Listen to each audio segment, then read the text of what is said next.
Look, hey, I don't even know how I got it. Yeah, I got it. Yeah, I got Legamaro. Good luck with that one, right? So it's all good. So yeah, we'll give it a couple more minutes to let some people join in, and so basically the whole concept of what we're doing in this deal or no deal live segment is we're going to analyze a deal real time on how we would potentially structure the deal. We want to hear from Jory, and he's going to explain his mindset on why he thought this was a good deal, how he is planning on doing the deal, and then collectively, hopefully, with all the information that we can generate, it'll give the audience and Jory and us more insight on some of the different ways that you can structure deals. Because let's be honest, there's more than one way to do these things, and there's not one that's right or wrong. It's just really a personal preference depending on how much risk you're willing to take, how much money you want to make. There's a lot of factors that go into this deal structuring. So, why don't we just jump in real quick? Oh, don't be touching that, man. What just happened? No, but you can screw up my screen. What do I do? Don't touch it. What do we do with my hand? Put your hands up. Yeah. Who's producing the show? Where's the director? I don't know. Where is this? we have commandeered the Morby Studios, and he's nowhere to protect the house right now. But anyway, so Jory, why don't you just share with us real quick how you got this deal? So I think it's an interesting story. Why don't we give another couple minutes, because we got people loading. We got people getting on. Yeah, I think we sent out the wrong link. So we just talk about what's this we stuff? Yeah, man? Just talk about the rainstorm in Phoenix that blew my house down and 70-mile-an-hour winds. Yeah, what happened? What happened down there? Oh man, it's brutal. I finally got my pool up and running after 3 months and 4 pool people, and I got my guy to finally do it. And woke up this morning, and every tree limb in my house, I have 21 humongous trees in my backyard, and they're all in my pool now. So I thought we were supposed to have a tropical. I'm in Puerto Rico, Eric. We're supposed to have a tropical storm a few days ago, and I look on Instagram, I see Pace showing me tree stumps. Like, what the heck? It must have jumped us in Arizona. I'm telling you, man, it's been crazy out here. It's rain. It's so been nuts. It's a ton of rain, and I just got to swim in my pool for the first time in a couple months, and which we probably swim in it 5 times a year. If I could fill it in, I would. I know, but my wife won't let me. Like pools are like boats. They're like the first day you get them, and when you sell them. Yeah, it looks good when you're having coffee, looking out there at your pool, thinking about how much it's costing maintenance. These are the wrong problems that we should be discussing right now. So, all right, anyway, enough with the shenanigans. So, Jory, you're actually in Puerto Rico, right? Yes, I am. Yes. And you go back and forth between Puerto Rico and the United States, but this deal, I do not. I go back. You're done. Puerto Rico and Puerto Rico. Puerto Rico to Puerto Rico. Gotcha. Okay. You know why I say that, Nick? Because I'm in Puerto Rico, but I'm in an island called Vieques, which is actually off the coast of the Green Island. I know, right? Where all the ponies are, or all the wild horses are. So I got to catch a ferry just to get to the main island. So when I go to the States, it's like a big deal. Yeah, that's okay. So, but what's interesting, because you live full time in Puerto Rico, and this deal that we're going to talk about today, it's actually in Indianapolis, Indiana, right? So, correct. Talk about just briefly how you got this deal and why you were the one that were the winning bidder, for lack of a better word, and then we'll talk about and we'll dive into the model and figure out if this is a deal or no deal, and maybe some cool stuff that we can teach and show the viewers in this deal. So how'd you get this deal? Where did it come from? I got this deal from a sub-2 student, but I don't know if they were in sub-2 when I got the deal.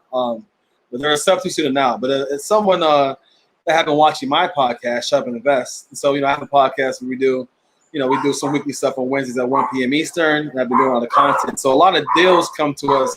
My dog's going crazy. Sorry about that. Oh, I was mouthing like I was barking. I don't know if you noticed, but I was going. You call them. They do that once in a while. I gotta improvise and make sure you look good. Gotta make sure you look good, Jory. Yeah, Yeah. Now I want to put a Russian accent on his name. What the heck? Yeah. All right. Right. Big J, tell us I about. got it from another investor. So another investor who knows that I buy all across the country, who knows that I buy a lot in the Midwest, because my main market's the Midwest. So, from Michigan straight on down to Pennsylvania, Maryland, I buy a lot of stuff there. So they called me up. They had a deal. They were looking to see if they could sell it. It was a deal that they didn't want to hold on to. And so they gave me a call. We're looking it over, evaluating, and see if it works for us. And why did you ever ask the question, or do you know why they didn't do the deal? I mean, why did they not just do this self? I'm just curious. And I always ask that question, right? I'm always curious. Why are you sending me the deal to me? If it's such a great deal, why is it coming to me, right? So they, the normal question you get was they just didn't have the cash to do rehab, right? They were kind of cash strapped. They had too many rehabs going on. So, usually it's a wholesaler who's new, who doesn't have the cash to take the deal down, so just want to sell to somebody else. Or it's another investor who might have too many projects going on and just like, hey, I got too much stuff going on. You want to take this deal down and give me a fee. Yeah, I think that's a big challenge for a lot of wholesalers. They don't necessarily have the cash to be able to pull this off. And one of the things that we're going to show in the modeling is how you can work around that to be able to generate the deal and get cash now, cash flow, and cash later with little personal cash in the deal. You might have to borrow some money for a short period of time, but we'll dive into it. So. What was the motivation of the seller on this? I'm just curious. Because it looks like they've been in this house for about 20 years almost, or 10 years. 10 years. 10 years, yeah. But the seller on this one had a tenant. They weren't living in the house. There was a tenant in the property. Tenant hadn't paid. COVID hit. Couldn't get the tenant out the property. They couldn't wait for the moratoriums to get lifted. They're losing cash every month. Yep. We've gotten a lot of deals like that. A lot of sellers right now can't hold out. We're able to buy them at a discount. And even if we have to keep the tenant in there for 5, 6 months, we can do it because the numbers make sense. I mean, me and Eric were just talking about that. Eric has a deal right now in Flint with a crazy situation like that where he's just kind of holding on to it till he figures it out. So the seller needed to get rid of it. My deal is very profitable for the tenant that doesn't have a lease. Yeah, it's a good deal. What's their return on their investment? That's infinite. Yeah, that is definitely infinite. But this is a perfect example of a tired landlord, would you not say? Oh yeah, this is great. Perfect example of it. And we deal with tired landlords all the time, especially in a post-COVID environment where eviction moratoriums are extended and beyond. And they're tired of waiting to get paid, and we're going to come in and hopefully solve the problem. So let's just any other details that you want to bring up on this? So the tenant was actually the owner's cousin, which made it even more difficult because it was owner's cousin. They weren't paying. They weren't talking. He's like, look, I can't deal with it. If you can just take it off my hand, here you go. So that's kind of situation. So this deal was one where you'll see, we'll show you the money up front. The wholesale one was a lot more than I usually pay.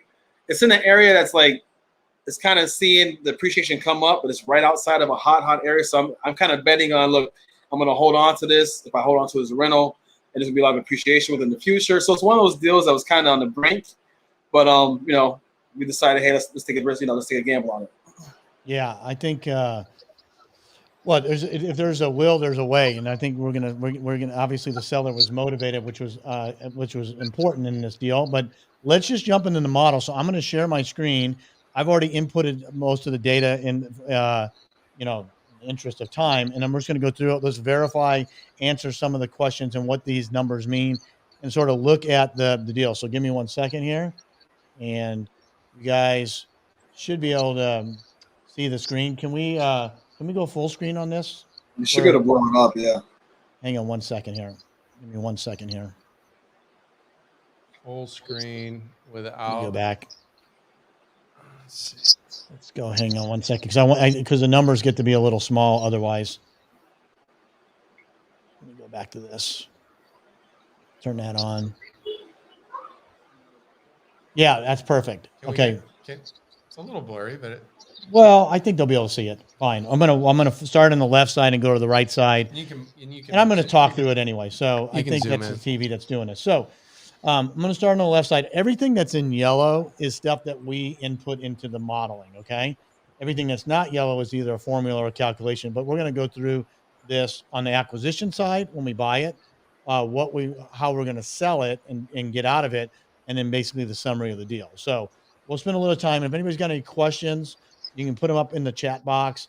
We'll get to the questions at the end. Let's go through the entire model, and then we can go from there. All right, good. We got a comment. We can see the full screen. Perfect. All right. So here again, this is on Pawnee Drive in Indianapolis, Indiana. The contract price is basically the purchase price or the unpaid balance on this note, which is the $66,419. Okay. Now that's not exactly true because there's going to be some other costs that we'll talk about in the bottom, but that's basically the unpaid balance. The original loan balance on this was $82,000. I calculated through the financial calculator, and the interest rate is 3.875, and then the total P&I is 385. Now, for this example, we're not going to get into the taxes and insurance portion of this because our exit strategy is to wrap this mortgage and get out of it, not stay in it as a rental property. Okay.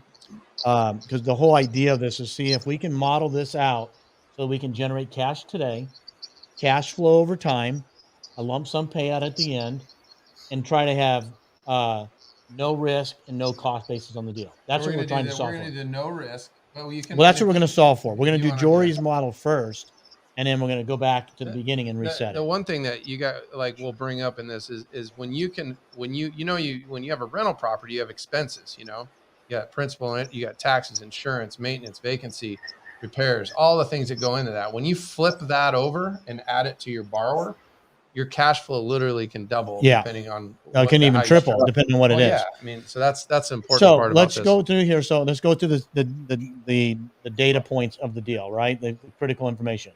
The total P&I is $385 a month. That's the principal and interest portion of the payment. We're not going to talk about taxes and insurance because those are escrowed, and if we wrap the mortgage, those are passed on to the next buyer anyway, right? Mm-hmm. The maturity date is 7/2042. So this is an important number right here. This is the first thing I noticed on this deal that really trumps a lot of other things. Okay. The interest rate at 3.875, that was good. The fact that this has been paid down for 10 years on a 30-year amortization schedule is huge. And I don't think people really, really understand the significance of having 10 years pay down on a mortgage. When you really understand the amortization schedule, it's huge. And we'll pull that up in a little bit and we'll see what that means. The coolest thing is when the market crashed in 07, 08, when we came out the other side and started doing mortgages, what did we do? 30-year fixed mortgages on just about everything. 100%. And everything at it started at 5% or whatever, and now it's down in the 2s and 3s in some aspects. So if you can get something that's 3, 4, 5, 6 years or 10 years old, and now it's been amortizing, you really, really can capture some serious cash flow there. Yeah. So let's go ahead and go on to this. This is more data that we put in here. So this model, the cash to the seller was going to be $2,500. I got closing costs at $1,000. We have arrears of $3,500 basically. Now you got repairs in there at $15,000. Okay. And we'll talk about that a little bit when we go to exit. But how did you come up with $15,000? And is that something that you would do if you were turning it into a rental property, or would you still invest $15,000 into the reno if you were going to sell it on terms to an end buyer? Yeah. So, and I gave you two kind of ideas because usually I don't do any repairs. I'll just buy it, I'll wrap it as is, and sell it to end buyer. Right. So if I'm doing like that, I'd have no repairs at all. That $15,000 was if I was to turn it into a rental property. Okay. I put $15,000 into it for a rental. Perfect. I'm going to delete it right now. Now the repairs are zero because that's what they should be, in my opinion. Right? Yeah. No, I agree. He thinks, but he's also feels like he's in an appreciating market. Well, if he's not gonna keep it as a rental, okay. Why would you put money into it if it's going to be somebody else's property? I agree. That's the point. Especially that price. When we wrap it as is, right? 100%. Yeah, I mean, and you discount the price accordingly based on the repairs that need to be done, right? Yep. And we'll talk about that in a second. So that's good. So the rearages are going to have to be caught up because I'm assuming they didn't do a deferment or a forbearance, right? Not for probably $3,500. No, correct. Okay, correct. So that's not going to get to the end of the note. We just got to bring that current. Okay. Now I have in here in these gray boxes, there's going to be a closing cost when we buy and we sell.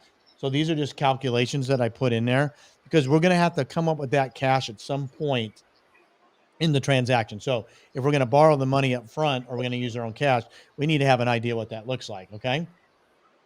I put in here 2 months of payments, meaning I'm allowing for us to have to hold this for 2 months, right? Before we're able to start getting cash flow on the wrap mortgage. Okay.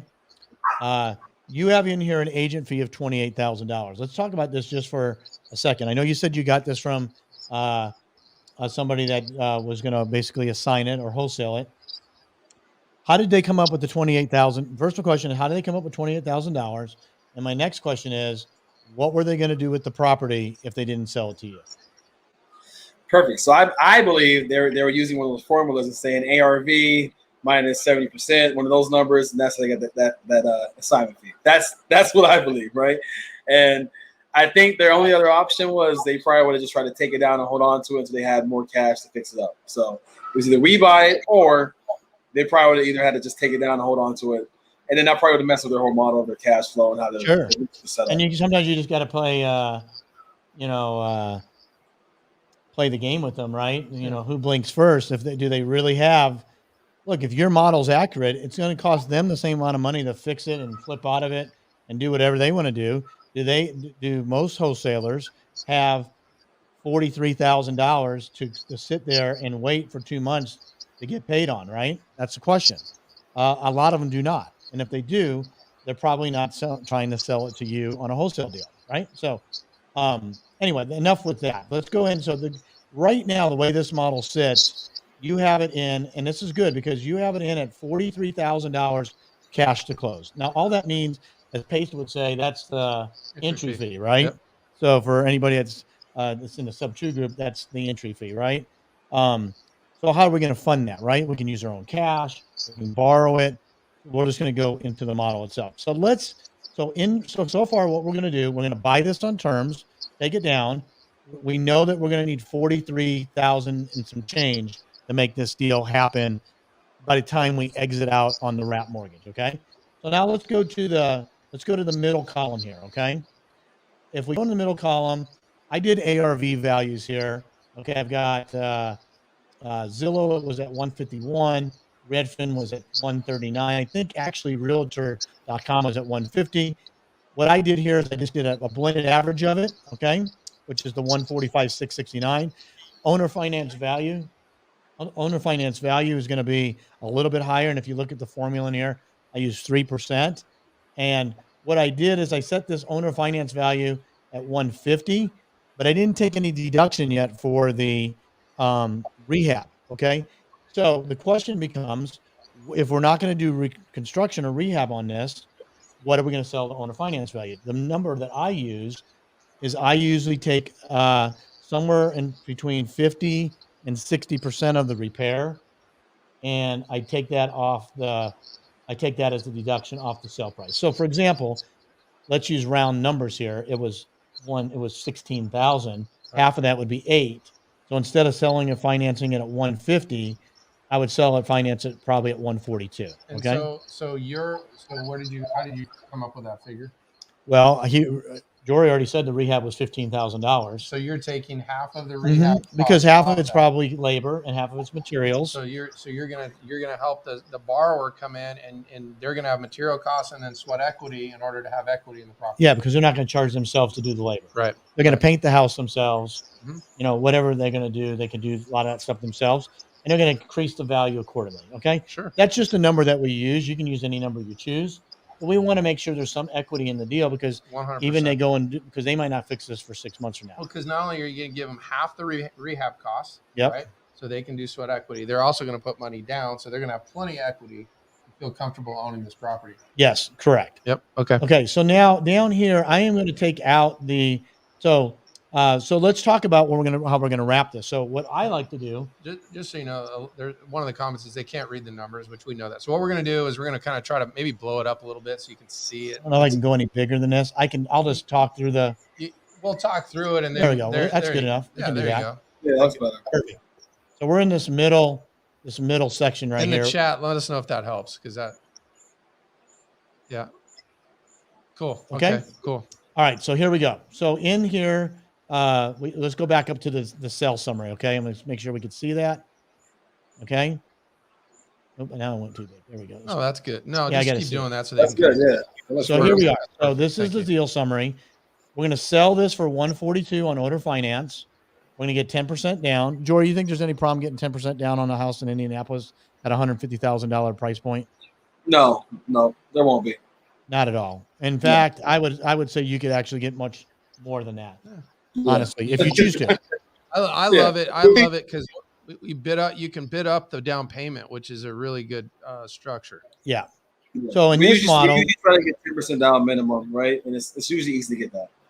yeah, I agree 100%. We've done it 700 plus times. I'm not sure I've ever taken much less than 10% on any deal. So that just my experience is if I get 10,000 or more down, I've literally I've had zero defaults, which maybe I did, but I've been very blessed because I've underwritten the borrower properly.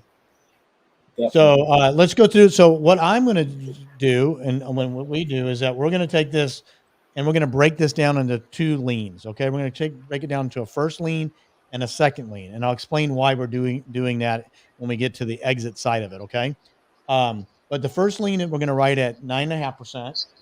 The second lien we're going to write at 10.5%, and these are going to be the lien amounts, and this is going to be the lien payments. Okay, and we're still going to write. We're going to do a full underwriting package on this borrower. Right, we're going to go send them to an RMLO, which is a residential mortgage loan originator. Okay. And if you do more than 3 deals a year, that's what you need to do. You got to have somebody that's licensed to originate, just be compliant with Dodd-Frank. Highly recommended. Even if you only do one, it's something that you should probably do. It makes your asset way cleaner and easier to sell if you need to liquidate it. If that's, More value. If that's one of your, Yes. it makes your loan more valuable when you do it on the front end correctly. 100%. So, and then we're also going to service it with a third-party servicing, and that fee will also be included into the deal. So it's PITIS. Yes. Principal, interest, taxes, insurance, Servicing. And the S is huge because a lot of people don't charge that, and that just comes right out of your profit. For a seller finance buyer, they're fully comfortable paying the extra $18 to $25 for that. So we're not going to get into the private lending side of this here because we're going to go back to this in a second. But if you did have to put private money in it, like say you didn't have any cash and you needed $43,000 to make this deal happen on the buy and then the sell side, you'd have to borrow. And this is modeled at 10% interest only, and that's going to go into the thing. So I'm going to take this out because I don't like it as this model. Yeah, you're not going to borrow the money. I'm not going to borrow because I'm going to structure it how we would do it, where we don't have any money in the deal at all. Right. Yeah, now, you may need to float some of that. And we're going to cycle back to this in the beginning, but I'm going to go in and focus on, because when that comes out, the cash flow on this is about $713 a month. Can you blow that up? Yeah. That's exciting for me. Yeah. So let's go to the deal. It's exciting for me too. Right?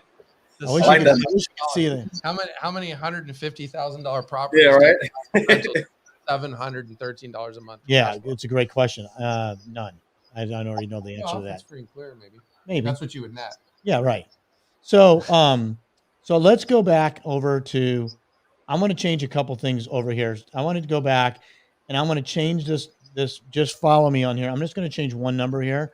I'm going to say we're only going to pay the agent $10,000 right now, okay? But we're going to maybe pay him the balance on the back end. Maybe we get them to carry a note, right? Yep. We can get them to carry a note, just like we can wrap that too in there, right? 100%. I probably would actually give him even more money if I had to. You're so get generous. The deal. I know that's the way we do these things. But maybe instead of giving him 28 in cash, 30. Give him 35. Because guess what I can do with that? Yeah. If I could get him to string it out to 5 years, guess what I'm going to do? Tomorrow or next year, I'm going to say, hey, Mr. Wholesaler, that you're holding my $25,000 note that I promised to pay you on. You know what? I just got a big fat stack of $100 bills, and it's $8,000. Yeah. Would you like $8,000 today, or do you want your $25,000 later? It's a potential exit. Yeah. You always want to ask your lenders if they're willing to take a discount from time to time. That's a whole nother conversation. So I put this agent fee into $10,000. Okay. Blow it up. Yeah. So let me show you where I'm at here. Got to keep reminding me to do that. Okay. Yeah. So make sure everybody can see the screen simultaneously. So Jory initially had this at 28,000. we're going to make it 10. Okay. And I'll show you why I'm doing 10, because we're trying to solve this model, this equation, this deal, right? Yeah. So I'm going to go, so when we take out we drop the agent fee down to 10,000. Okay. Okay. And we remove the rehab. So you drop the wholesaler's fee to 10,000. Yep. Doesn't mean you're not paying them. No, You're just moving. I'm it just to a not different moving. I'm place. just not paying You're him just now. getting it over time. Okay. Cannot get this thing. Let my fingers do the walking here. I don't want to need a smart look at that. Okay. So let's talk about the summary real quick here. Okay. I'm going to try to share this over here. So right now we did what? We have the wholesaler fee at 10,000. Okay. We're not doing any repairs. We reduced the sales price. Okay. And that cash flow net is $713 a month. Okay. But we do have cash into this deal right now, correct? Yeah. And the cash is, I'm going to go back. How much You gotta cash out? How much cash do we have to buy it now? So now we're down to $25,000. Okay. That's good. So now it's going to cost us. So let's talk about what this $25,000 means. It means for me to control this asset, this property, right? Mhm. And basically take it down and then turn around and sell it on a wrap mortgage. It's going to cost me $25,000. Okay. But so there's two questions we need to know. How long am I going to have to put that money out for? Mm-hmm. Okay. Mhm. And how long is it going to take to get it back, right? How long was it going to take me to start getting it back? I'm going to show that here in a second. Okay. So in the cash flowing model, assuming we self-funded it, right? It's only $25,000 right now, but remember, we're going to get down payment, right? Mm-hmm. So the adjusted cash on it is only $11,000 now. I had to put $25,000 today, but I'm going to get, what am I going to get? 14,000. 14,000. Minus some closing costs. And then I'm going to get the down payment. My net cash, my adjusted cash on that deal, I'm still in the hole, $11,000. Oh, okay? 11? Okay. Yeah, because 25,000 I should have minus calculated 14%, 14,000 down payment. Oh. And then you take that from this total right here. 25.2 minus 14,000 Oh, okay. is going to be the 11,000. All right. number. So I have Got it? 11,000 out of pocket. Okay. So now what does that mean? Well, it means you're out of pocket $1,000, but you're also getting $713 a month in cash flow. So if you do a quick calculation and divide those two, your return on your investment is about 15 months. Okay. Yep. For me personally, I like to be in that 9 to 12 month max, because if you don't, otherwise you need to borrow it, or I will borrow. And the reason being, because if all my cash is tied up, then I can't go do more deals. Right. Yep. So I don't want it there. But we're going to go a little bit further, and we're going to show how we can get all that money back anyway. So that's the self-funded money. So let's go down to the bottom here. We're going to skip down to this orange bar here real quick. Okay. So this orange bar says, this is the no risk model. I'm going to try to blow it up and still you see what it is. Okay. Hopefully I can show this, because this is really important. So what this no risk model means, and what it says, is that we're going to see if we can generate cash now in the form of a transactional cash. We're going to see if we can generate cash flow, and we're going to see if we can generate a lump sum payout at some time in the future by creating this wrap mortgage. Remember what I talked about earlier? We said we're going to write a first and a second lien, right? Yep. Well, the reason why I want to do a first and a second lien is because I want to take that first lien and I want to sell that first lien. Okay. And by selling that first lien, I can take and I can wipe out all the underlying debt that's tied to it. So let's go back. What's our underlying debt and cost basis on it? So I'm going to go back over to the far left column here. It's $91,620. Can you blow it Yeah, up? so I'm trying to make it a little bit Make bigger. it bigger. Get excited. There you go. There it is. This is what we're all in for. And that's a combination of what? It's a combination of our underlying mortgage, Yep. our arrearages that we have to pay, Yep. our 2 months of payments, the agent fee, the closing costs, everything. That's the all-in buy price, right? So just 92. So call it 92,000. So now Wow, that's a great loan to value. it's a great loan to value. So now I'm going to go calculate when I write this first lien, I'm going over here now. I wish you could see the whole thing at one time, but I'm just going to zip around. Okay. And what we'll do is we'll send this model out, and then they can go back and rewatch and follow it on the printout, right? Okay. So I wrote a first and a second lien, right? What did I write that first and second lien for? Remember, the first lien was written at right here, First lien is $95,850. Okay. At 9.5%. At 9.5% interest. That's aggressive. You think that's an attractive investment for Well, a note buyer? when cash is less than 1% in the bank. Yeah, right. I do what I said we were going to do. We stack this file correctly. Do you think I'm going to have any problem selling that note? No. Not a chance. Okay. So let's talk about that though. So now we're going to go and sell this note. Think about it. You have a qualified borrower who's put money down, who's qualified for this loan, and then you have what's the LTV on that again? That's pretty good. Well, it's at 65 based on that. That's really good. Crazy. It's really aggressive. My point is that just like there's people that buy properties as investors to fix and flip or buy and hold or wholesale, there's note investors. There's no buyer. Same thing. It's what a bank does. We talked about being the bank, right? Mm-hmm. It's what does a bank do? Matter of fact, a lot of times when people go get home mortgages, they close it before they get out of the car back in their garage. The note's already been sold. Yeah. And they get a letter and it says, "Oh, Chase is no longer your service. Yeah. We're at, Freedom or you haven't been in the house for a week. You get the letter, right? letter shows up a few days later. Well, that's what's happening. They're selling that note, right? I like Mr. Cooper. I like Mr. Cooper too. So we're going to sell this first lien note on the market, and based on historical data, based on this property, based on how we stack this file, based on a lot of factors, we're going to sell this first lien at 97% of value. Now remember, this is a 75% first lien, not off the whole value. So the theoretically, if you take that number and divide it real quick, what does that come out to be? What? Well, it's going to be like 70. I already know it's going to be 72%. Well, it's the discount, 95. Clear. You're selling the first lien balance at 97%. Yeah, 97 of the first lien balance. Okay, discount, which is another 3% off. That's too. So let's go down to this orange. Whatever. Go ahead. Well, there again, Eric, you talk about this all the time that we're giving away too much, right? Yeah. Let me explain why we model it this way. Because if you model it conservatively, you're not going to be surprised when you're going to be surprised when you get more money, not less money, right? Right. So that's why we're ultra you can conservative in the modeling. That's why the interest rates are higher when we do the private money. That's why when we do the owner finance value, it's less. When we do the 10% down, it's lower than it could be, and so forth. And we could very easily sell that first lien for par. Oh, easy. We sell or more. We can sell it for more too. But for this model, we're going to be conservative. I'm going to show you how it works. So I'm going to focus on this orange line down here, and I'm going to blow it up. Okay, I'm going to try to get it here. So again, this is the no risk model. Okay, and what this means. Okay, so I'm going to try to get this all in here. And the exit on this is really, let me ask you a question, Dory. If you were to buy this house and close on it today, and you were going to turn around and sell or finance it, and didn't have to do any work on it, how long do you think it would take you to find your buyer?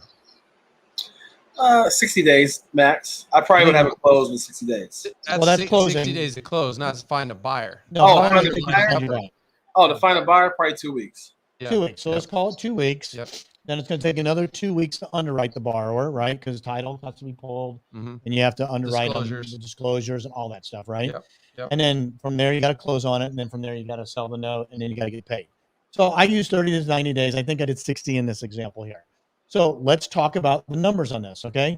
The UPB out is 91,620, which is basically, we already showed that on the, I don't want to go back and forth. Unpaid principal balance on the new note. Yep, it's plus all the cash, everything out. The cost of the capital cost to close, walkaway money, arrearages, okay? So we just talked about that. What's the UPB in? What are we going to get when we sell the first lien?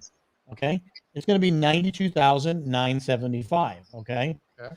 I have 1 month of cash flow. Maybe we get 1 month payment. We're going to probably get that. It's insignificant, but it's important. So the net cash on all of that when we buy the first note, when we sell the first note, we pay off the debt. We get the cash from the down payment, get all the net of it. The total profit on that deal on paper with paying the wholesaler the $10,000. Now remember, we still owe them $18,000, right? Fine. Well, I just made $15,555 in 60 days. Okay. So you basically, that's your cash now. That's my cash now. Okay? Cash now.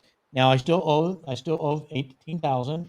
Okay. And we'll talk about how we maybe structure that. You could surely go give them $15,000 and if you chose to, when you closed it and wipe that debt out. I would hope you do a better job of negotiating that payout in the back end, but maybe you can't. Okay.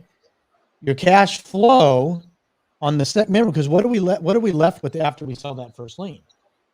We're left with the second lien. You have a second, first and second. So we sold the first, we kept the second. So now let's stop right here. Let's stop right here for a second. So we Hey Nick, real quick. Yeah. The screen's real blurry. Try to back out and come back in and share it again. See if it works better. Better? No, try to stop the share and share it again. All right, let's abort. Sometimes when you share it, just I thought we had good quality equipment in this studio. Price is right. All right, let's try this again. Let's go back. Is that better? It's still blurry. It's just blurry right now. It's still clear on my side. So Maybe here, yeah. I'm gonna it could be you're in Puerto Rico too. That could be it. No, but you guys oh, it is blurry. Here's the question. Why is the quality trash? What was that? What are you doing over there? What are you doing over there, man? Eric's trying to blame it on me. Here, let's go back in here. All right, we just went out and came back in. Let's see if we can get this to work again. Yeah, it's a connection issue. Man, you got to pay your Wi-Fi bill around here, man. I tell you. That's rude. Hey, we're just here to make money, man. You can't read it. That's not my fault. Yeah, we'll share. Tell you what it says. Is that better? Let's see. Well, audio is bad as well. What the hell? We get some lights on. I think it's everybody on the other side. Now I'm frozen. I don't know. We've had a lot of storms here. I'm sure half that stuff's this is live. Are we? I don't know.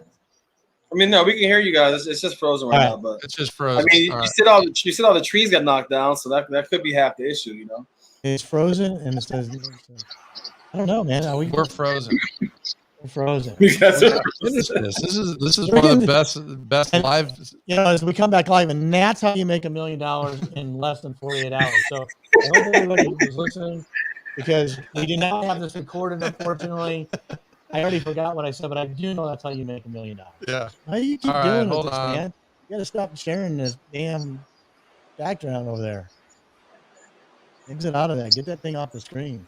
We're gonna fix it. All right, let's go back to here. Okay. Camera 1, camera 2. Camera 2. Camera 1. Oh my goodness, we're just getting to the meat and the potatoes of us, man. Yeah, consider being Eric's pool. Yes. Goodness. Hey, you guys. You know what we'll do is we'll just hopefully the recording is better quality. Is that live? We're froze again? Yeah, that's us right there. Why are we froze, man? I don't know. Hang on. We're working on it. We finish. We got Mendoza chiming in and saying it's operator error. Sure it is. Of course it is. Of course it is. Yeah, I should have zoomed it. That's right. You know, everybody said, "Oh, you got to go high tech, go to StreamYard." I should just went to Zoom. Anyway, let's just see. Could be. Give it a second. All right. Boom. What is that? You okay?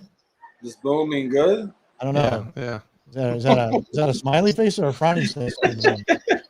I'm checking it out too, just to get an angle.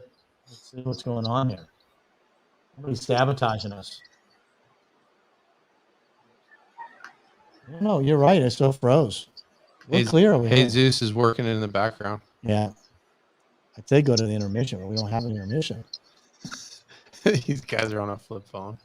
Yes, yes, we are. Hey, you know what? That doesn't. Yeah, that's right. Well, let's just finish. One of the wealthiest guys I met this year has a flip phone. 100%. Hey, he can't get hacked. This is low budget. No, he has no email, no text message. No, he has no email, no text message. He will not sign docs remotely. He won't do anything. You gotta meet him for tacos, and he'll take care of you. This is so low budget. Eric doesn't even have pants on.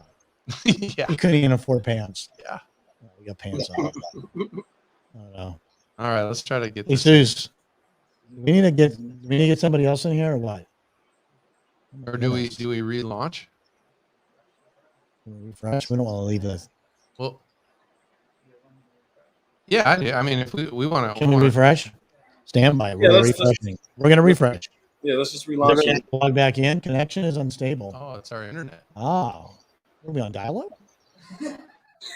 It's not just Jory for sure. Jory has your internet over there. Listen, it tells me if it's my internet. That's not me, guys. One of the tin cans in the string can. Here, hold on. Hold. Antenna. Goodness. Stand on one leg, Eric. We can get this dialed in. All right. Somebody said net zero. I told you, yeah, net zero. It's gone. All right. Hang on. So it's gonna load.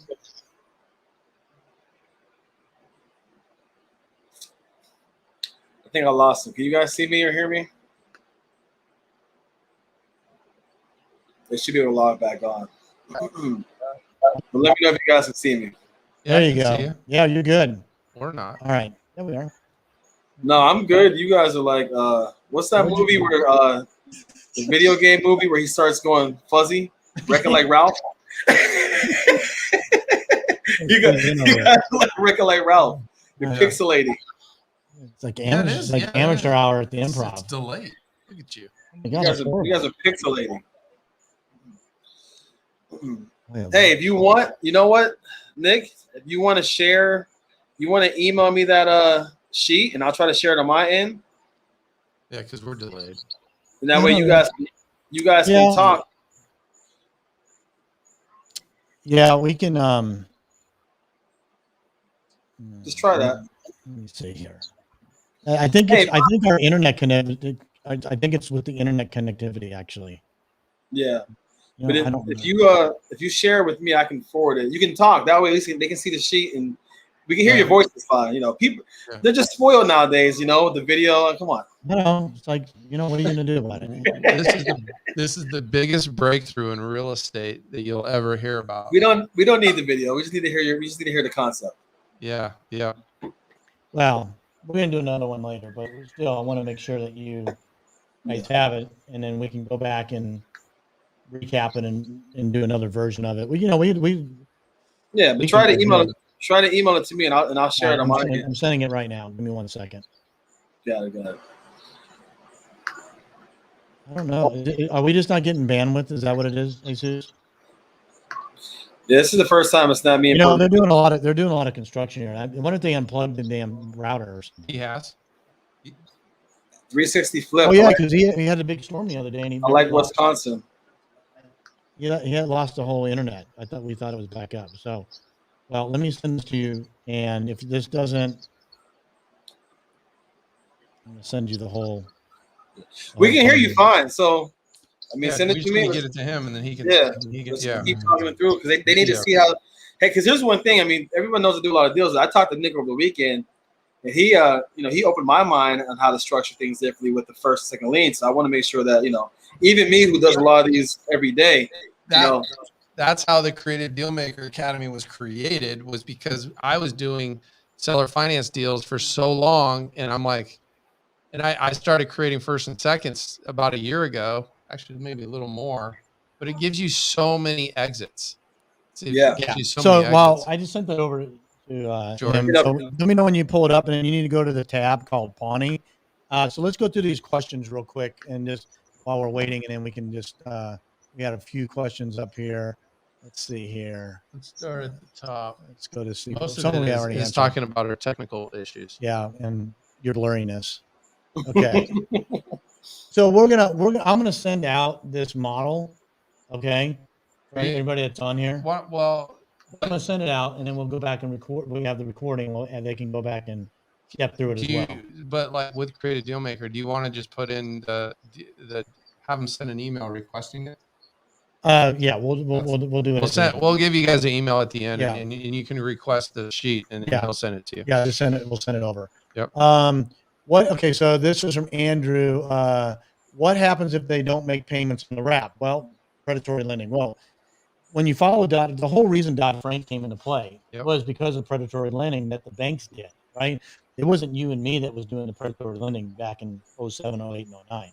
It was the financial institutions that were writing bad loans, basically. So the whole purpose of Dodd-Frank was to prevent that. That's why you got to go through all those steps, and that's why they require a residential mortgage loan originator now, or an MLO, to underwrite that borrow and make sure that you aren't a predatory lender. So, but yeah, if they don't make the payment on a wrap, it's no different than if anything else. So Jory takes it over, and he doesn't make payments and make that mortgage payment because he's not getting paid on the other side. There's a lot of ways to structure those deals around. You can either create a wrap within a wrap to where if there is a default, it doesn't affect you. But the end result for us as real estate investors and going out and finding the great deals, I mean, we're buying properties at discount prices or discount cash flow prices. Right. So for me, and you have a fixed mortgage at 3.75 that's been being paid down for 10 years. Like, you're not going to put yourself, I mean, it's possible. Everything's possible. Right. But when you underwrite the borrower correctly, this is the key to this whole thing. You can go throw an ad on Craigslist and have someone give you 10 grand down and go do a seller finance deal. But if you don't prove that they can make that payment every month, and you don't prove that and document it, that's what you have to do. So if there is a question and you go to court and they're like, oh, well, I don't think that's the question. You sold me the house and you knew I couldn't make the payments. Well, actually, no. Yeah, we do. Exactly. That's the whole point. That's why we use an RMLO. 100%. I think you're foolish if you don't. It's super important to do that correctly. And it's not hard. It's just a process. Well, and here's the best part of it. You don't have to do it yourself. No. Everything. There's services, vendors out there that do all this stuff for you. So, but that's what the other advantage of doing this wrap is that when we cash out of it immediately, there is no the borrower, the zero risk model. When you sell the first, that underlying sub 2 gets paid off, and then now guess who's responsible for whoever you sold the note to, the bank. It's done. You're done. And so you don't have risk per se. You own the second note, but you don't have any cost basis. We own the second free and clear, and we just collect. Okay, let's see the money. Do you sell this on a land contract? How do you get past the due on sale clause? Do not care about the due on sale clause. Here's a funny question. And also, real quick though, a land contract doesn't trigger the due on sale clause because the deed is not true. I personally do not do land contracts. I always transfer more ownership in the deed of trust. It's my preference. Doesn't mean you have to do that, but that's just how I like to do it because I want to be a bank. Yeah. Period. Yeah. I want to act like a bank. I'm going to be a bank when I grow up. And banks do not do contracts for deeds or land contracts. They don't care. I do both. Here, I'll give you guys my opinion. I'll give you my opinion on the due on sale clause. It's not saying it will or won't happen, but here's the deal. Majority of these loans are sold off into a. Can you not hear me? So the loans are sold off in bulks, and what's going to happen now, and like it did in 07 and 08, is that the mortgages that are being paid. Like, think about this logistically. They're trying to call a note due on sale on a mortgage is being paid. Like, how do they even figure that out? Here's what you do. Here's how you handle due on sale. Right. Call. This is with Freedom Mortgage. So here's something I want you to do when we hang up. Call Freedom Mortgage and tell them that you sold the note, you sold the property, they left the mortgage note in place, and you transfer ownership on the deed. Is there somebody in the bank that you can talk to report this to? They just want to get paid. They don't know. Wait, first of all, would you call them a due on sale if you're getting paid? Never. No, because you're the bank and you just want to get paid. Hey guys, we were around in 07, 08. Banks do not want houses. They are horrible at owning houses. You know how many busted pipes I bought from bank-owned homes? They couldn't even make sure the house was secured. Yeah. They don't want these houses at all. No, they don't. Right. So let's go through these other. Did you get that spreadsheet? I got the spreadsheet, but there's no Pawnee tab on here. It's on the far right. It's the very far one on the far right. You got to toggle over it. I know there's hundreds of deals on that sheet. You actually have all my deals I've done on that sheet in the last. But I don't care. I've already done them. I've already made the money. So let's go through these real quick. These questions. So I gotta get this. What happens if they don't make payments? Can't read the numbers. I'm sorry about that. Much easier to read. Good. But too bad that was about 20 minutes ago. Get the money back in 15 months. Jimmy, hey Jimmy, how's it going, man? Yep. I don't know that. I guess that's what when the internet broke down on it. So, this is all just questions on the thing, on the questions on the quality. Most of it's our Looks like we lost technology. quality at some point about halfway into this deal. Keep going. Do I want to buy a deal in the middle of nowhere, Wisconsin? The question is, and the answer is, it depends. It all depends. I just had one in the middle of nowhere, Wisconsin, and it was a great deal. But it just depends. If I can buy it on terms and I can get, hey, some deals you wouldn't give away. I own a property in Alliance, Ohio, and I contacted one of my agents there, and she can't wait to sell that with seller financing because there's no homes available, there's no rentals available, and so I'm going to get a premium. I'm going to get a premium payment, and I'm not going to have to own it anymore, and I'm going to pass it on to someone who's a qualified borrower. Yep. I mean, it's fantastic, and I'm providing home ownership to someone who would never have the opportunity to have home ownership. In fact, the borrower he works at the local car wash. He's been there for 7 years, and the owner was so blessed that I would be able to provide home ownership for his wife, himself, and his newborn baby. And they're gonna have a nice little 2-bedroom, 1-bath house in an area that's not too far from his work. That he's gonna pay, I think, $750 a month to own it. I mean, that's why we do this. Yeah, right there. That if you guys get that, I mean, every time I say it, I get chills because I get to be able to provide home ownership to people that woke up a month ago and they thought they're going to be rip tenants their whole entire life. Yeah. Well, we already know those numbers, but I want to stay focused on this right here and talk about how we're going to do this with no money out of pocket. How we're going to get cash now, cash later. So George, did you find it? So Nick, when I go in here, the last tab says Highway 72. Okay, I don't think you have the final version of it then. So let's just do this. I'll send that out to anybody that needs it. I'll put that out. I'll strip it down and we'll attach video recording because it's going to go through it. And the video recording will be good, and we'll be able to show it. We'll do more of these. So let's just go through the numbers. I'm going to finish this number. Figure out the numbers. Yeah, let's finish the number. So right now, we already talked about it. This is going to make, if we sell this property and we sell this note and we cash out on that first lien, say it's 60 days from now, the profit on that is $15,000 cash today. We end up with a $32,000 second lien that's free and clear. Remember, there's no cost basis on it, right? Because we created it and we sold off the underlying the first mortgage to pay off the underlying debt. Yeah. And that's going to pay us $292 a month cash flow. Okay. So, but we still have a little bit of debt left because we didn't do a good job of negotiating the wholesaler VM down from $28,000 to $10,000 as we did in the model. So we still owe $18,000. Okay. So what does that mean? Well, the $18,000 has to be paid at some point in time. Well, if you got $15,000 and $555 cash today, and you're making $292 a month, and you owe $18,000, how long is it going to take to make $292? What's that number? What's $2,500 divided by $292? 8 months? Yeah. Yeah, 8 months. 8.5 months. So you could theoretically take this. Then maybe that's the deal you negotiate. You go, look, I'll give you $10,000 now, or maybe zero now. I'll give you $15,000 when I close the deal, and then I'll give you $300 a month for the next 8 months to pay you the $2,400 that I'm still owe you. Yep. So in literally 8 months, you're completely out of the deal, 100%. Follow me? Yep. Okay. So then what are you left with? Okay. Well, then you're left with $292 a month cash flow in perpetuity for 30 years, as long as that note stays in place. Well, we know that notes don't stay in place forever, right? They get paid off. Typical note gets paid off in 7 to 10 years, closer to 10. Yep.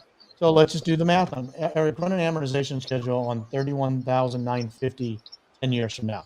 So what we're going to say in 10 years from now, that's 120 payments at $292. And just so you guys know, like when you're creating notes, like I bought a pool of loans about a year ago, and you'd be amazed. These people have been paying 10%.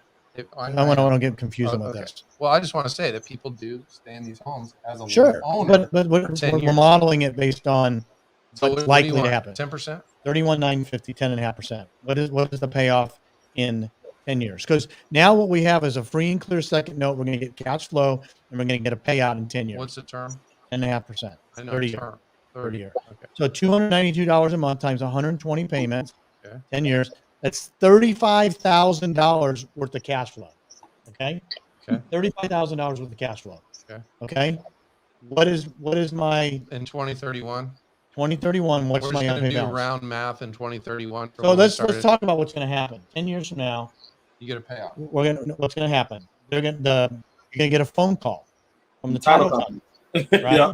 Who they're going to call? They're going to call the bank. Who's the bank? Well, you're the bank. I'm the bank because we're the lien holder on the second note. Mhm. I'm going to say, hey, we need a payoff for Pawnee. We know that you're the second lien holder because that's what's recorded. What is the payoff on this note? Well, in 2031, 10 years from now, it's $29,089. 29,000 and some change. So they only paid down the principal by basically $2,000 $2,000 in 10 years. And we got $35,000 in cash flow. Okay. So let's just make that round. It's a $64,000 deal. Yes. Not only is it a $64,000. Not only is it a $64,000 deal, but there's no cash in the deal. You have no risk. There's no risk. You're there's not no cost basis. You didn't go burr it. There's no burr. There is no burr in this model. I don't know. I don't know. Somebody shut it. What is burr? Are you guys cool? What the heck is? You're in Arizona. You talking about burr? What is called the boom? I've done 1,100 transactions. And I can tell you this right now. I don't think I've intentionally done the burr method one time. Yeah. All right, it's okay. Because banks don't do burr method, do they? I don't think so. Well, they leverage. They're borrowing money. Your risk on this is gone when you sell the first mortgage, right? Yeah. So, is this feed only freezing for me? Nope, it's freezing for everyone. You know what? It's recording. So it's recording well. It should be recording fine. Is it That's why we're going to continue to record it. Oh, okay. Should be recording fine. I'm going to go back. So I'm actually going to go back and share the screen, and then we'll go back and share this, and then hopefully this recorded fine. It should be fine. So that's so let me go show $1,000 deal. So let's go back to this screen right here. Okay. You know, I know it's a little fuzzy, but I'm going to just explain it. $15,000 profit, 292 cash flow, 31,950. If you go out 10 years, $292 a month times 120 months, about $35,000. You're going to get that, and you're going to get a nice big fat check when this thing pays off for another $32,000. Can you make it bigger? Just try it. See how it feels. It's pretty. I think it's because I. Well, I'm on. No, it doesn't matter. Can I go? Can you change it to the screen only? Yeah. There it is. Okay, so that's it. Okay. You can see it. So I want to talk about like if you stay in this deal, okay? Because that's another option, right? Because the first thing we talked about is how to do this deal with no risk, right? How to do it with no risk, and how to do it with no cash out of pocket. So you buy it, you sell the first, you're out, you pay off the sub two, so no more worries about doing sale costs. Yep. You have a new lender, you're in second position, getting free and clear second, getting infinite return because you have no cost. So that we said it was going to be $35,000 in cash flow. Yeah. Because we zeroed out the cash, right? In this model, because we overpaid the wholesaler, but that's not something I would personally do. But it does happen. We all make mistakes. But, come on. No, it's a good deal though. I know. And here's the best part about it. We haven't even got into the dual amortization side of this yet, right? Right. Because the equity is going to even grow more and more and more because of the pay down. Yeah. So let's just say, so that first, the cash out model or the risk-free model is going to be $35,000 cash flow, about $29,000 payout, no cash today. Okay. Well, let's just say you wanted to stay in this deal and you wanted to roll the dice. So let's say you want to keep the sub two in place and wrap the mortgage. And you got some liquidity and you're not afraid of the due on sale and you do that. You still create the first and second though. 100%. Just for that exit potential. Yeah. Think about this for a second. So let's just say you roll the dice. You know, this is a really good deal. I can cash flow $700 a month on this deal, and I'm going to write it as long as I can. Yep. That's what we do all the time. Yep. That's why we create the first and the second lien, so that in the event that we have to get out of the deal, we have the flexibility to do it. Discount the full note, and I don't have to be out of it completely. And ask me how many millions of dollars that cost you in the loss. You're asking me, or are you telling me? No, that's why we created Dealmaker Academy, because you were selling the first. You just created a first, and you were selling the first at a discount versus selling the first at a small discount and keeping the second. That's the key to this whole time. So I'm going to try to blow this up just enough to show we're focusing on these boxes right here. Blow it up. And I'm going to blow it up on a line by line basis. So what this says here is that if you stay in this deal and you don't cash out and get scared and don't want to be out of the deal completely, and you go, you know what, I've got enough cash in my pocket, I'm willing to run the risk and that the note gets called, and I know how I'm going to act if it does, right? So we're going to go out. So this is called the first lien note sale. Whether you take it down with hard money, sub two, or seller financing, with a loan payoff and staying in the deal with the second lien and the cash flowing remain. So basically, we're going to look at it on 3 years. So this is the 3 year.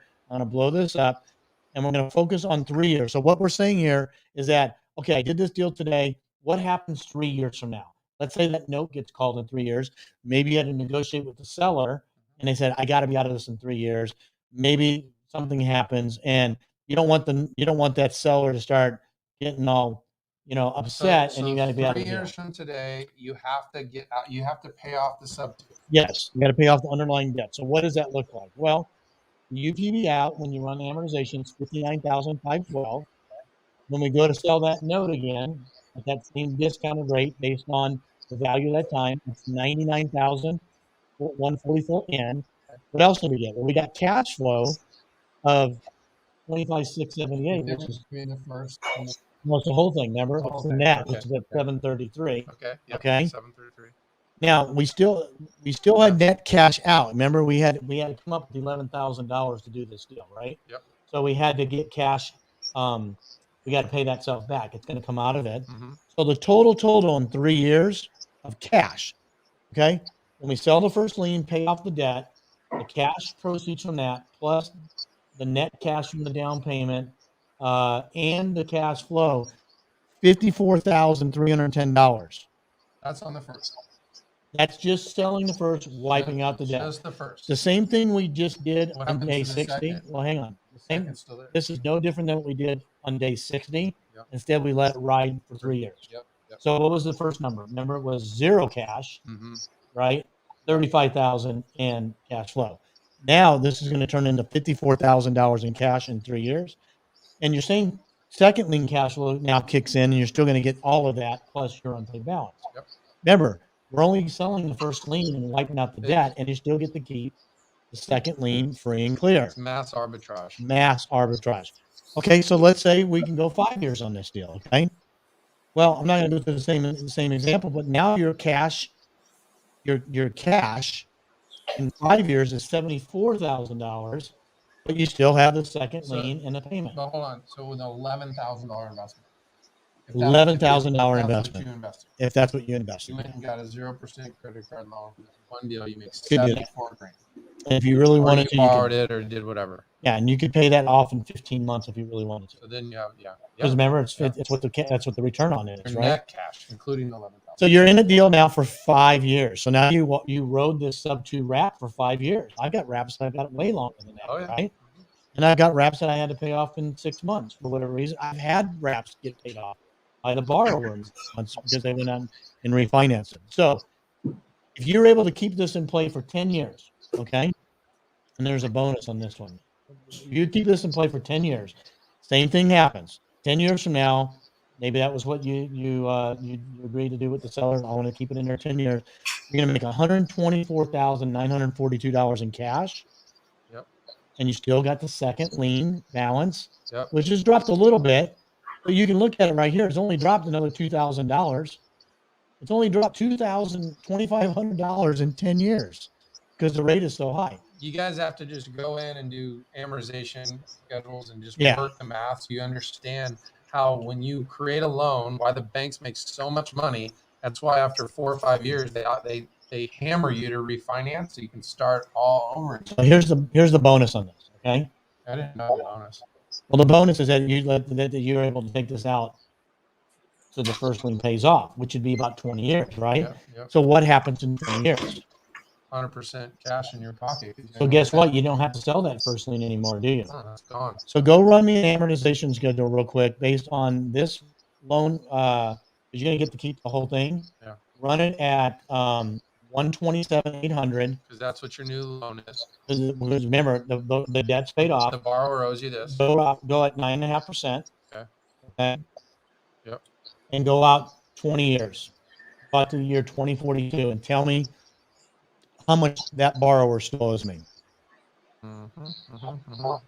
Remember, That's yeah. No, it's not 75,000. Yeah. So they still owe 75,000. No, it's more than that. It's 28,500. What? Balance. What's the balance? That's a 75 there. 2042. Okay. Yeah. So, and you got the right interest rate in there. Oh, 9.5.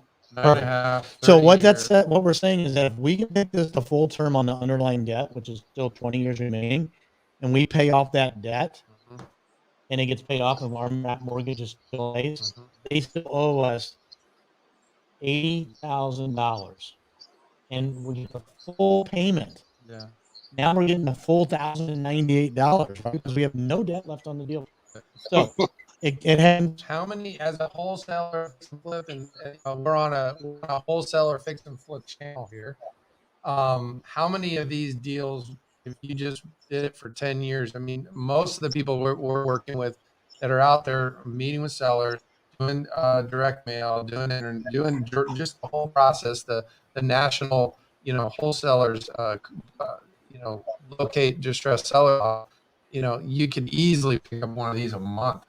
Just one a month. You can I know, but I mean, Lord, so 12 a year for a few. I mean, it's a ridiculous number, and not only that, you're providing an amazing value because you're doing. Well, let's just think about this for a second, right here. Let's talk about the second lien position only.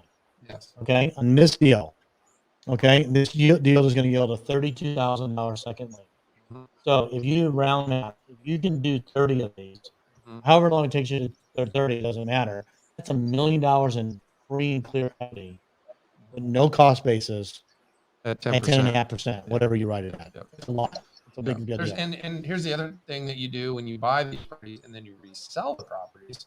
And then also when you sell first note, which we always do, is you always want to get first right of refusal to buy the first note if you ever do sell the first note. You also want to a first right of refusal to buy the right of first refusal to buy the house back. Because think about it. Now you're selling this house in today's retail rate. Let's just say the market crashes, or there is a 10% change in the market. You could actually give them a few bucks and sell the house back to you, and then you just go back and rinse and repeat. But guess what's happening to your amortization schedule on the loans that you're in? They just keep paying down. So you basically control. You control the asset forever with just doing basic contracts. Yeah. So I want to just show the amortization schedules real quick, and I know it'll be in when we record it, they'll be able to go back and see this. So I want to be able to share this. So I'm going to share my screen again. So we know the numbers originally were 82,000 because I think it's really important to understand what the spread is when you get right down to it. I'm going to put this in, and I'm going to share the screen real quick. 875, and I'm going to set the payment. And the payment is this. And then I'm going to go back to the start date. This was in July of 2012. Okay. So I'm going to share my screen real quick here. And I know you guys aren't going to be able to read this probably, but you can go back and watch the replay and it should be clear. So I'll show this here. Okay. Actually, I'm going to take me screen here. Hang on this way. I'm just going to show screen only. Okay. I'll try to blow this up. So this original amortization. Okay. It was originally written at 80 hours with a 3.875 interest rate, $35 a month is the P&I. And I'm going to fast forward right now to where we're at, which is August 2021. Okay. So we've had this thing paid down 100 in the bank, roughly $66. Okay. Unfortunately, I cannot blow this. Anybody? No, I can't. I can't. I won't let no because I can't do it. Okay. I can only do it. But we'll just talk to them. Blurry on the screen. It won't be blurry in the record. Shouldn't be. What does that mean, right? So we just know that our principal pay down is going to be so quick now, right? Let's go out just years, okay? And we're going to see what the difference in equity spread is. Buy now is going to be another 100 or 60 payments. Yep. So we're going to go $66,000 payment 110. We're going to go at the payment 70. Yep. Okay. Look at payment. It just dropped down to $55,000. Okay. But if I over here, and what was our original loan? We're doing at 142, 127. 127, give or take some change. Yep. I'm going to do the two interest rates. Okay. At 1067. Yep. And then if I start this, and I'm going to go up to August of So what 2021. you're doing is you have one in 2012, and now you're going back to start it in August of 2021. Because that's what we wrote it for, Yep, right? Yep. But it's not going to, we're going to go out, now we're only going to go out 5 years of payment 60. Yep. Okay. And they still owe us $122,000. Yeah. What was our payoff?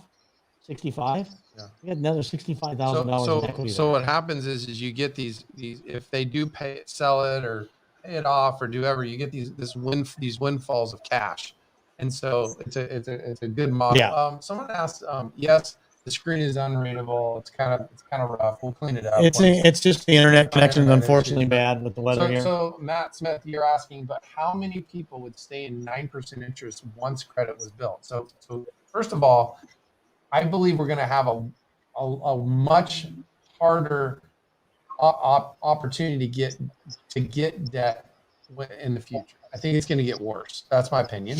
But you have to understand, when people go and refinance, there's an expense involved. So it just happened. I had a deal that the lady owed 40-some thousand. She paid on it for 11 years. Okay.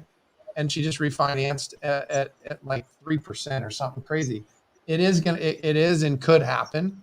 But I mean, it doesn't happen very often now. Not when not with the borrowers that were selling. Better chance they'll sell the house and move and do something else 100%. than they will, or they'll just pay it off. Yeah. They'll pay it off. Yeah. I don't. That does not happen very often. Most people what have happens? it. You make money. Yeah. Guess what happens? You get a phone call. Yeah, Mr. Todd, I am the bank. I am the bank. Yes, they owe me money. How much do they owe you? Well, I just did this amortization schedule here, and they owe me $122,226. I'm going to pay off the underlying debt. So, Jory, what other questions do you think the viewers would have on how to structure this deal? We kind of went really in depth with it. We couldn't see it all, but hopefully the recording, for some reason it's not, we'll just come back and we'll restructure it. I don't care, but we want to make sure this is visible, and we'll make sure we get the sheet out. And then they just need we need to probably post an email address that we want to send it to. Well, one thing I was going to say about that. Put your email address in. Yeah, make sure you add your email address to the comments. No, you put your email address, so they'll email you. Well, we can send it to. We can do both. Yeah, if you guys are, most of the people that watch this are off, but so Mike, you asked, you find that bruised credit going in and bruised credit going out. Our borrowers are they're credit worthy. They're good. They might not have big credit. A perfect example. So deals at creditdealmaker.com is where you want, if you guys want to request the spreadsheet, but we have borrowers that, for example, didn't pay a Verizon bill, one of the worst when it comes to hammering your credit. Well, if they don't have that expense anymore, but they can show proof of payment and they have a job or they're self-employed, like we are the bank, but we're not Wells Fargo and Chase and all these other people. So you can qualify for these loans. And then bruised credit going out. I mean, these people aren't making their mortgage payment or they're not making their rental payment. They don't have proof of payment and a good solid history. We're going to lend to them anyway. Before we wrap this up, I'm surprised this question didn't get asked, because it usually gets asked to me, is we get asked, how do we find these buyers, right? How do we find these buyers, right? And we all can do it differently, but I'm just going to share my screen and show you how I would find a buyer. Look, I live in Texas. We're in Arizona right now. I can't see your screen anyway. And I'm going to share my screen in a second. But they can't. perfect They won't be able to see it anyway. But go ahead. well, no. When I record it and share it, they'll be able to see it. All right. Unless Jesus doesn't pay the electric bill and we lose power. Come on, Jesus. We'll go dark, and I'll come back on. I'll go, and that's how you make $1 million in 2 weeks. And Jesus will say, will say, we did not have that recorded. And I'll say, that's not my problem. All right, sorry.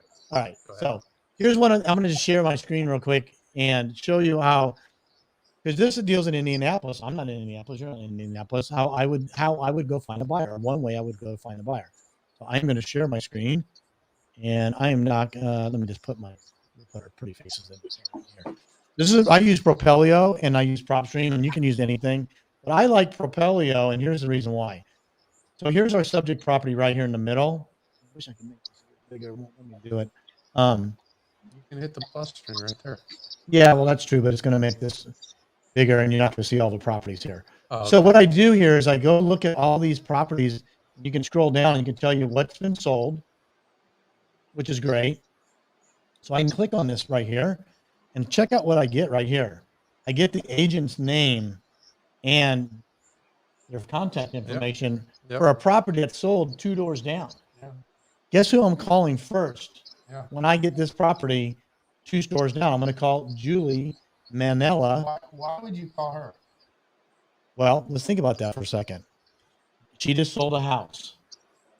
You think she just had one buyer that was interested in that house?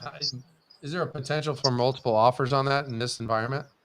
You think that she may have somebody that was their own buyer that couldn't qualify? 100%. How many agents do you think are out there that deal with buyers every day that they sign a contract with, but they can't go get the borrower approved for a loan? Yeah, a lot. A lot. Yeah. That's it. So that's just one little trick here. Got her email address right there. You got her company. And she'll go do all the work for you. You'd be more than happy to pay her a commission. I just did a deal where the agent sold one on the same street. She's got a buyer that needs bank that can get bank financing.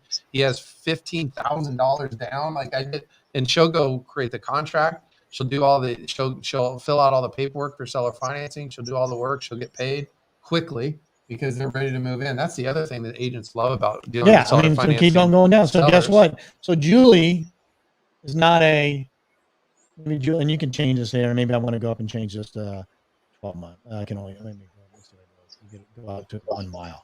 So let's just say Julie doesn't want to do the deal because Julie's got so many deals. She knows what to do with herself, right? Oh my God, look at all the stuff that just came up.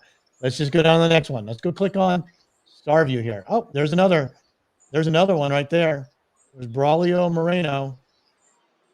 Are realtors having a hard time getting their buyers in the deals? I mean, serious about it. The minute the thing comes up, now you have an off-market deal that agent would die to be able to help you sell it. 100%. Okay. $28,000. What is it? That's a lot. This one's a lot. Okay. So that's not a good example, but you know what? There's still a realtor that's that's familiar with the area, right? Yep. It still sold. It still did all that stuff. Anyway, that's just there's more realtors than deals right now. That's just one of the things I can do. You can go and do the same thing through Zillow. You can go find your property through Zillow. Jory, what do you do to find buyers for your seller finance deals? So I did what you guys just did there, but also we have a long waiting list of buyers already because we're selling owner finance homes all the time, right? So I mean, I get probably 3 to 4 texts a day. We just closed on one that we sold on Friday. I got 4 texts today of buyers begging for that house, right? So to us right now, it's like, okay, we get a deal. We already have a list of who wants a house in that neighborhood. We blast it out via text and email. We'll get a few offers within a few days. Yep. Now, if I'm in the new market, do you have a problem finding buyers? I mean, on seller. No, I have a problem finding houses for buyers. I don't have enough houses. I have way more buyers. You have a house problem, not a buyer. Yeah, and I'm saying if anybody has problems finding buyers, well, just let us know. We'll find a buyer for you in about 8 minutes. Yeah, I mean, when you're doing what we're doing, the buyers are plentiful, right? And good buyers. We're not just letting anybody get in the house. We're not just proving anybody. These are good buyers that we qualify. So that's not an issue at all. It's finding the houses for the buyers. Oh my God! Can you take this? Oh my goodness! Hey guys, Eric and Nick. Get the mouse away from Eric. Hey, real quick before we get off though, and one thing too about the question about who's staying at high credit for that long. It's also the price point too. A lot of the ones that I do I know Eric, you guys do some too. They're below a threshold where you can't even get bank financing, right? Because banks don't loan below $75,000, right? So we are the only bank in town, you know, the only bank. We are the only bank. So anything under $50,000 is pretty much non-bankable from a traditional bank. Would you agree? You can't refinance it out. You know, you have to get that. You have to get it through us. So, and the model changes as the price point goes up too, right? I mean, the model, the buyer changes, the down payment requirement changes, the interest rate changes, but at the end of the day, the model really doesn't change as far as that goes. So, dude, I think this is a good deal, man. I'm glad you got this, but these deals are everywhere. Do you agree? They are, yeah. There's plenty of them. I mean, there's so many of them right now. I mean, we're closing, you know, probably 6 to 8 a month, you know, that we're buying, and then we're probably selling 4 to 5 a month. So there's plenty of them. You know, we'll close more. I mean, if you guys got more deals, send them my way. You know, send them to me, send them to Eric, send them to Nick. But you live the best part. One of the things I love about the seller financing model, because obviously we buy apartments for long-term wealth in that model and get tax benefits, whatever. But the note business is so scalable. You know, you can run a note business with a servicing company and a full-time assistant, and that's it. And you can have 1,000 of these things going on, because if you do have problems, it's just a process. It's like, you know, if someone's in default, you send them a demand letter, and if they don't respond to the demand letter, then there's another step, and it's all outsourced. Everything, there's a process to everything that you do, and in order to handle it. And then on the other side of it is you have a homeowner that owns it, and they don't want to get displaced. They want to have a security for their family. So they're going to do the things that they need to do to make that payment. Look, depending on where you get your numbers from, some numbers have it, it's almost high as 70% of the population cannot go get a traditional mortgage. Yeah. Okay. Yeah. So the best thing is like you said, Eric, I mean, you have homeowners or investors. I sell a lot of these to investors too, right? But they're putting down a down payment. Right, we're selling them as is, so they're putting their own work into the property. When you do that much to a property, you're not going to just walk away from the property, right? So these aren't tenants who put down first and last months to say, I'll just walk away and get an eviction, right? They have a lot invested. And then us, we're not paying taxes, insurance. They don't call us for a leak in the bathroom, for a roof, nothing. I mean, we're the bank, so you can. I don't think there's any disputing of that. Matt Smith asked, "Are you guys using a third-party servicer?" Yes, we don't service our own loan. There's no reason for it. The borrower pays for the way we structure on their exit is it's principal, interest, taxes, insurance, and PITIS, which is servicing. We don't pay for that. They do. No. Yeah, we always underwrite within our MLO. We always use a servicer. It's just best business practices at the end of the day. And what's the most important piece of this is that when you write that note and you know it's going to be sold to somebody else, you want that file to be stacked as clean as possible, because there's value in it. And there was $100 billion of the Treasury like, what do they call them, A-class bonds that are let 1.25%, 10 year. We're creating these at 9 and 10% interest. Like securitized. I mean, they're secured by the asset. Yeah, I mean, if we disappear from Earth, there's a lien. We get abducted by aliens. Yeah, who says that? No, so that's why this is like when you guys learn this stuff and you understand, you're providing a value for. I'll give you an example, and then we'll check out. But the point is I have a friend, and their mom has, you know, maybe a couple $100,000 in the bank. That's it. And they want to go put it in some other investment. I'm like, you can go get a 7 or 8% loan in first position and just get a coupon. And guess what?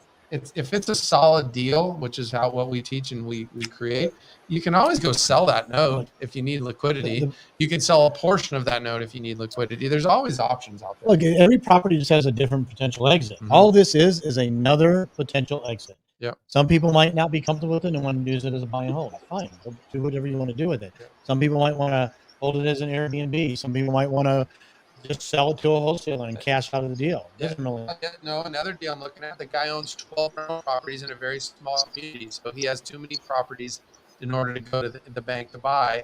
And so I'm his solution, and he's still cash flow because he runs his taxes. He's probably not claiming every penny he's receiving from his 12 other tenants. Right. So he needs seller financing. It's just an unlimited supply of opportunities. And I love that I'm selling to investors. I mean, they're Do it all trying the to make time. cash flow just like I am, you know? Yeah. Look, but at the end of the day, the nice thing about this model, in my opinion, is that you can leverage 100%, Yeah. right? You can leverage from after you acquire it. You got to do that yourself, right?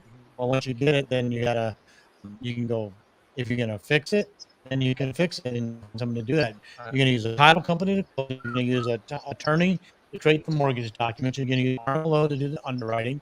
You're going to use a servicing company to service it. You can use a realtor or some marketing agent to sell it. All you got to do, you're just orchestrate. You're just Yep. you're the ringman. Email in there again. Someone was asking how to join it. Lysandra, we'll send that. If you want more information, shoot us an email. But we're doing this just to share what we've been doing and how it's working for us, and what I think that it's just another tool in the toolbox out there. And we want to be able to help. So if people have bills or have opportunity and they need, they're struggling and to get the bills done, and hey, there's a lot of properties that are just not quality rental properties, right? I'm gonna finish in a second. Oh, okay. I was doing the talk here. We want to. There's some deals that are just not good buy and hold properties, right? You want to be out of them, or you don't want to mess with the property in Cleveland, Ohio, if you live in Boise, Idaho, right? Everybody's got a different opinion on what risk is and what they're willing to do or not do, and this is just another strategy you can use to determine if you want to stay in the deal long term or not. Right. I like the fact that you can get out of it quickly if you choose. Cool. All right. So, anything else before we go? No, man. Let's hop on and do some more of these guys when we'll have some better quality. Here's the deal. Anybody that wants to get on another deal or no deal live, just shoot us an email. Well, you got to send us the mortgage statement. Well, no, you gotta have the information. Yeah, we want to have a mortgage statement so we can. And if you're not even sure if you have it done, like you don't have it contracted, we can still structure the deal so you can go on and get the deal done. So, but for us to do this, we need a copy of the mortgage statement. We don't want to go without that because too many things change, man. The payoffs change. Hey, you know what? The next time we come live, I want to do a deal that we're doing where we're flipping the option for people that have free and clear properties and you want to get the seller to carry. We've created a new model that flips it on its head. And I just got a text from a deal that we're doing right now where I made the seller an offer that we couldn't refuse. And then I didn't think they would ever take it. And now they want to. So, well, and I think the other thing cash flow is like one thing we didn't even talk about, this was a sub 2 deal, but this model works great with hard money. Oh my goodness! We haven't. That's what I'm saying. Another deal. Do that next time. Yeah, we got a bunch. You guys are buying and trying to fix. We can do the same model using hard money, and we can show that model. Or also, if we buy it on owner finance, I got a few right now. I'm buying owner finance and I'm wrapping, and it works even great. Good with that too. So, all right. Well, sounds good, guys. Thanks for joining us. I'll get this. We'll get this recorded and get it posted, and send out the copy of the modeling worksheet. And hopefully it won't be fuzzy. And if not, everybody needs to go buy glasses before the next deal. All right. I am clear as the day is. But all right. Thanks again, everyone. And Jory, thanks for joining us. Thanks, man. We'll talk to you guys later. All right, guys. All right. Yeah.